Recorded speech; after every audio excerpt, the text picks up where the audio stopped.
So a few days ago, I actually switched back to Davinci Resolve and I wanted to optimize my workflow, and that also includes like exporting settings or actually to export the video, because that's the biggest reason why I actually switched back to Davinci Resolve, because Premiere kept like crashing all the time and it took like 18 hours to actually render the video, and it usually would just crash, not just also render the video. Like I was fine with those 20 hours, but it would just crash and it would suddenly like stop for no reason. I'm gonna share the settings that I also figured out and learned what are the most optimum, the best settings to export your video, for example in 4K.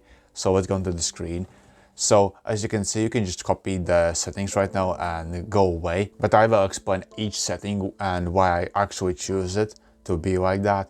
So let's start with format. So QuickTime is the best. Like the second option is MP4, but I prefer QuickTime because it enables the linear PCM, which is like a new, like, I don't know about like the specifics, but it's a better like audio. It's not compressed, and there's more potential to be better and more quality and everything, so I choose like that. Then I choose H.265 because it's more like newer codecs, it's more like optimized for newer PCs. If your PC is like older one, then I recommend actually to rock with H.264 because it's like reliable. But for me actually, at least I have a, I would say, new PC, like it's about like 4 years old or so, but my PC likes to rock with the 265 and it actually renders faster and everything, so it's nice. And I would choose a coder too if you have NVIDIA. If you have like a dedicated actual graphics card, then you will have like this option NVIDIA, or then I like to choose network optimization because I learned that it actually helps like YouTube play more smoothly video. Like, so generally just makes the in YouTube or any web browser like play smoother, so it's really nice. And it makes the video more optimized, which is saying for YouTube or Twitter or something like that. So resolution is the most important thing that you have to choose. For example, if you shot the video in 180, then obviously you're gonna export in 180. But some like YouTubers said that you're gonna still export in 4K because it upscales the video, and YouTube allows to have like higher bandwidth and everything. Like, yeah, that's cool, but do you really need like higher quality? Well, I don't know about that. Well, that's like a personal opinion, but I like to stick with like what actually quality is shot in. For example, my client's projects are in 4K, so I like to have it in 4K. And if you decide to actually upscale the video like in export, and Davinci is actually gonna ask if you want to like upscale the video, like upscale video is gonna be in 1080, like when you're gonna export it's gonna be theoretically in 4K. So you're just gonna press add, and well, you're just gonna press render and it's gonna render the video. And so the quality is like the second most important setting. I see a lot of YouTubers stick with this setting like the best because they have the best GPU, they have the best everything, like they'll have the best storage and everything. But if you don't have that much storage, just like me actually, I can show you actually how much storage I have. For example, now I have really pretty good storage, capacity, but I used to have like 2 weeks ago or so, like on this main drive like 20 gigabytes, and on this drive like also 20 gigabytes, but then I upgraded to more like 1 terabyte of drive, then I have more storage.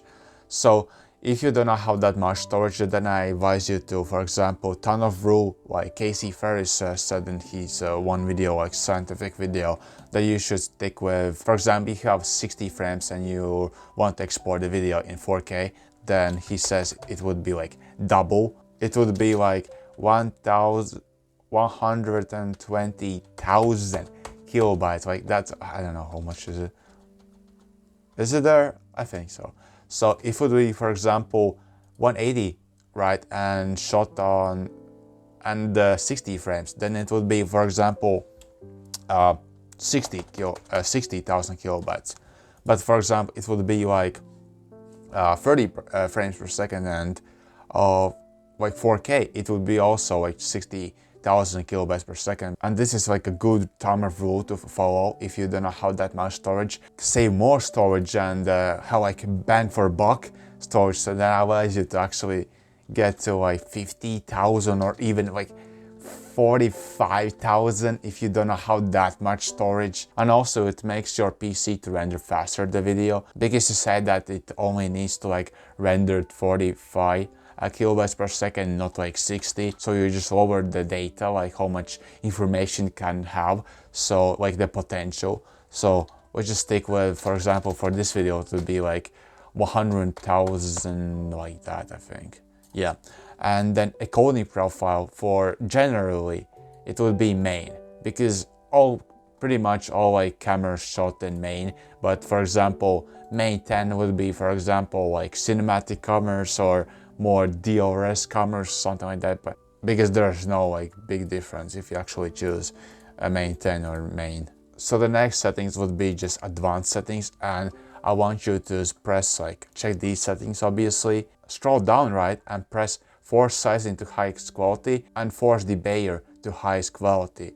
Because it's gonna make sure that your video is actually in highest quality possible. And also I like to just keep the use render cache images and optimize media, because if I do the optimized media like rendering, like it's like another file, like a bigger file, but it basically does the optimized media and makes your rendering way faster, because it already knows the images and everything, like the frames and everything. So I also like to have it like that. And for subtitles, I like to have it like already turned on, because sometimes I forgot to like turn it on and I have to like re-render the whole video, like actual that part.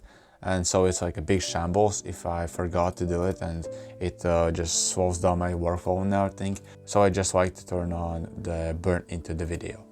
And so yeah, that is for video. And audio, just stick with, actually it will be BIFDEF 24. Linear PCM is like a compressed file, like audio, and it's only available when you have like, it's only available when you like turn on the QuickTime. For example, if you're gonna choose like different format video, then codec would be ACC, which is also good, but it's not good enough. So we want just select QuickTime once again. Where does oh yeah, there is. And you're gonna stick with these parameters, and also enable this one and normalize audio, because it's gonna like normalize audio and balance audio for exactly for YouTube. It's gonna make sure that the audio is not too quiet or too loud, so it's like perfect and everything. So it's really good. So those are the settings actually. And once again, we're just gonna press Alt to render queue and render the video. But before you close the video, I advise you to save this as a preset. Save as a new preset, for example, YouTube 4K or something like that. Just press like that, and there will be the YouTube 4K preset. But I already have like set as my 4K preset. So if you gained any value from this video, then make sure to subscribe, because I'm gonna make more videos like these. And thank you for watching this video, and see you later. Peace.